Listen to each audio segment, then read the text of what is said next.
ከዋልድባ አብረንታንት ገዳም የተላከ መልእክት አለን። 2013 ጀምሮ አሁንም እስካሁን ድረስ በጭንቅላታችን አልወረደም። እነዚህ አባቶች አሁንም ሊያጠፉን ነው፣ ጊዜ ነው እየጠበቁልን ያሉት። አሁንም እንደ በፊቱ ሊያፈናቅሉን ይፈልጋሉ እያሉ ወንድሞቻቸውን አሰድደው ደብድበው ገድለው ዋልድባ ቢቀመጡት ምን ጥቅም አለ?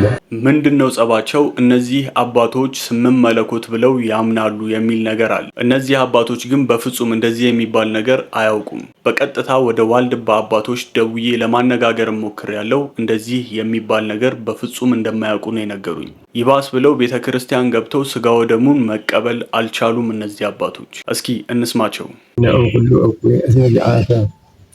የእቲ መንግስት ኃይሎ ስብሐት ለዓለም ዓለም አሜን። ኦ ስሉስ ቅዱስ ምስጢሩን ጥበቡን እውቀትን ፈጣሪ ሕይወት ዓለም ግለጽልን ሕይወት ዓለም ሕዝበ ክርስቲያን በዝነ ልቡናው የሚገባ አድርግልን ፈጣሪ ሕይወት ዓለም ቸር አባት ሰማይና ምድርን የፈጠረ እኒህ አባቶች በዋልድባ አብረንታንት የሚገኙት ናቸው። ሆኖ እንግዲህ ህዝበ ክርስቲያን የኢትዮጵያ ህዝበ ክርስቲያን ሚማንም ካጳጳሳት ያላቸው የኢትዮጵያ ህዝበ ክርስቲያን የእኛን በዋልድባ ያደረሰብንን ግፍ ያው መቼም ሁሉ የማያውቀው ያላወቀው የለም። ስለዚህ አሁንም ቢሆን አላረፈልንም። 2013 ጀምሮ አሁንም እስካሁን ድረስ በጭንቅላታችን አልወረደም።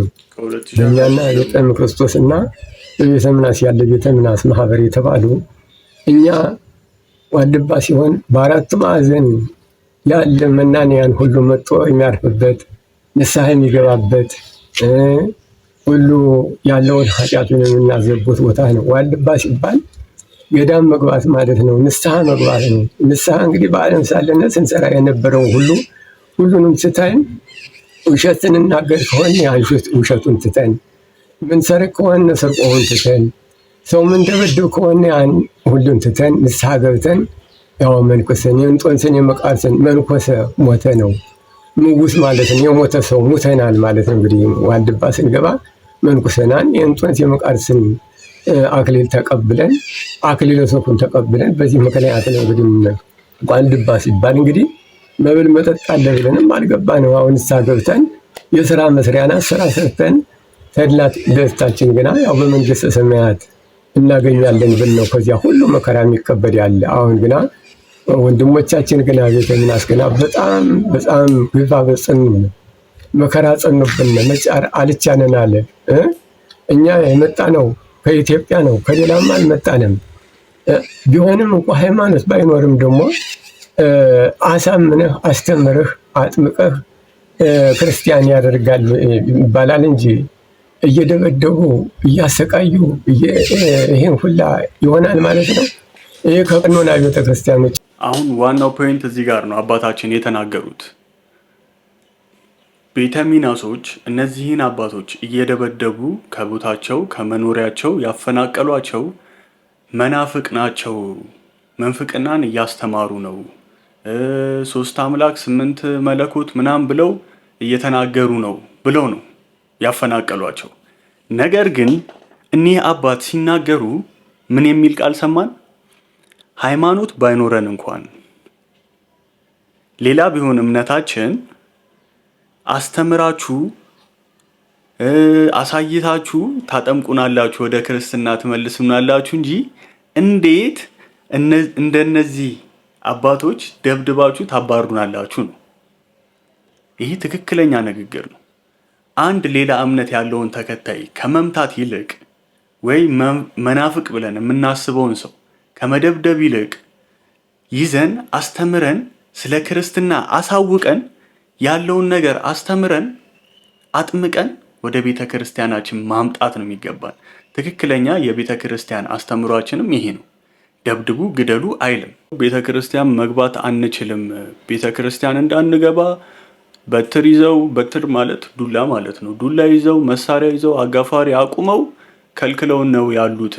ከአንድ ምንኩስና ህይወት ውስጥ ካለ ሰው ወይ ደግሞ በምንኩስና ካሉ ማህበሮች የማይጠበቅ ድርጊት ነው ይሄ። ማንም ሰው መነኩሴ ሆነም አልሆነም ከገዳሙ ሆነ ከውጭ ሆነ ሳይከለከል ቤተ ክርስቲያንን እኩል የመገልገል መብት አለው። ማንም ገብቶ ተሳልሞ ጸሎቱን አድርሶ መውጣት ይችላል። እንደዚህ የማድረግ የቤተ ክርስቲያናችን ልጆች የሆኑ መብት አለን ማለት ነው። እነዚህ አባቶች ለምን ተከለከሉ?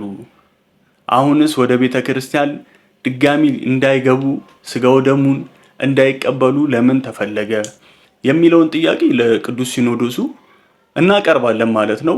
ለ2013 ዓመተ ምህረት ላይ ለቅዱስ ሲኖዶሱ የተላከ አንድ ደብዳቤ አለ። እሱን ላንብብላችሁ። ደብዳቤው ቀጥታ ነው የደረሰኝ። ስለዚህ የደብዳቤውን ምስል እዚህ ጋር አስቀምጥላችኋለሁ። እኔ ላንብብላችሁ።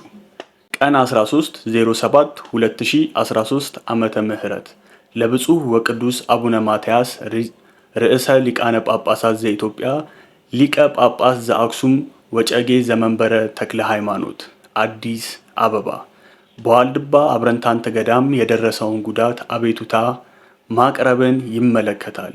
ብፁዕ ወቅዱስ አባታችን ሆይ ዋልድባ ገዳም ሁለት ማህበር ማለት ቤተ ጣዕማ ክርስቶስ፣ ቤተ ሚናስ የሚባሉ የየራሳቸው አበምኔትና መጋቢ ያላቸው የየራሳቸው አስተዳደር የሚተዳደሩ ናቸው ይታወቃል።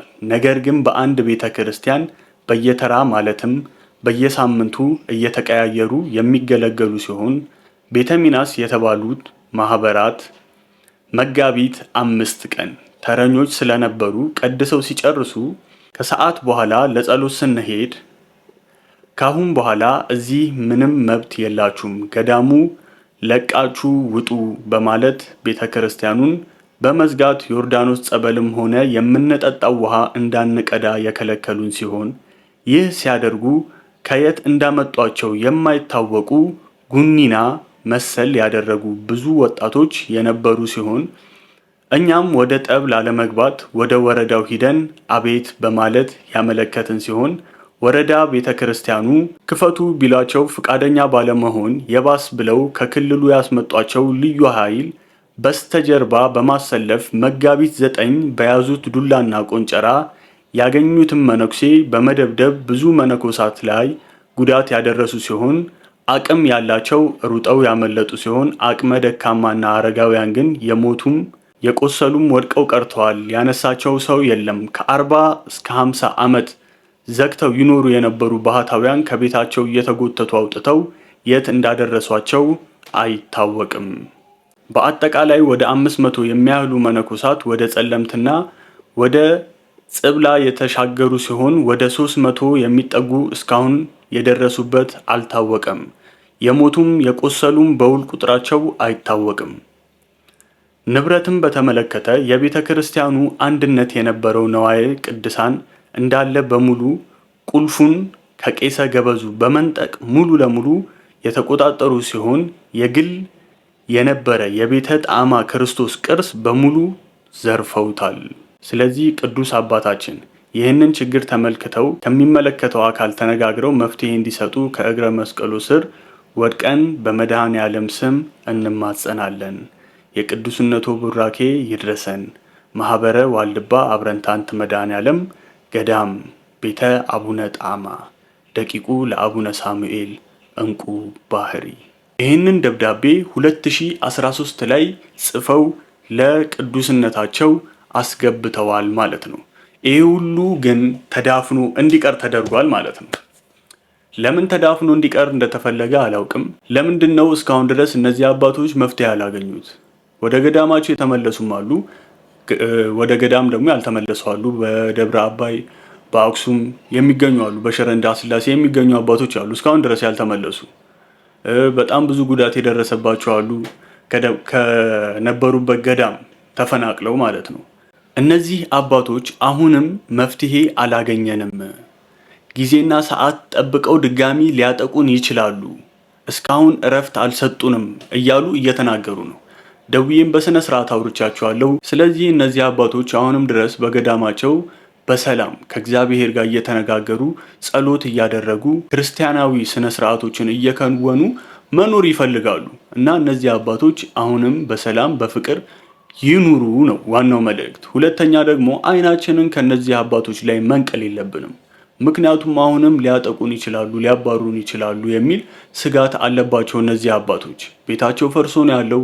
ቤተ ክርስቲያን ገብተው ስጋው ደሙን መቀበል አልቻሉም፣ ማስቀደስ አልቻሉም። እነዚህ አባቶች በጣም ከፍተኛ ችግር ላይ ነው ያሉት። ቅዱስ ሲኖዶሱ ይህንን አውቆ ወደ ቦታው ሂዶ ማድረግ ያለበትን የተጣሉትም እንዲታረቁ በሰላም በአንድነት እንደ በፊቱ እንዲኖሩ መደረግ ስላለበት ነው ይህን ጉዳይ የማነሳው። ዋልድባ ገዳም በጣም የምንወደው የምንሳሳለት ገዳማችን ነው። ሁላችንም ሂደን ከቦታው በረከትን ሰላምን ማግኘት የምንፈልግበት ቦታ ነውና እዛ ቦታ ሄደን ቅዱስ ሥጋው ደሙን የምንቀበልበት አባቶች ሰላም የሚሆኑበት እኛም ከቦታው በረከት የምናገኝበት ገዳም እንዲሆን እንመኛለንና እስኪ ሁላችሁም በያላችሁበት ጸሎት አድርጉ። በቀጣይ የተሻለ ደግሞ መረጃዎችን ይዤላችሁ እመጣለሁ ማለት ነው። እስከዛው ድረስ 1000 ሰብስክራይብ ገብተናል ማለት ነው። በጣም ደስ ብሎኛል። ሁላችሁም ሰብስክራይብ ያላደረጋችሁ ሰብስክራይብ ያደረጋችሁ ይህን ቪዲዮ ላይክ አድርጉት ማለት ነው። በቀጣይ ወደ እናንተ እንድደርስላችሁ ደግሞ ሰብስክራይብ ካደረጋችሁ በኋላ የደውል ምልክቷን መጫናችሁን እንዳትረሱ።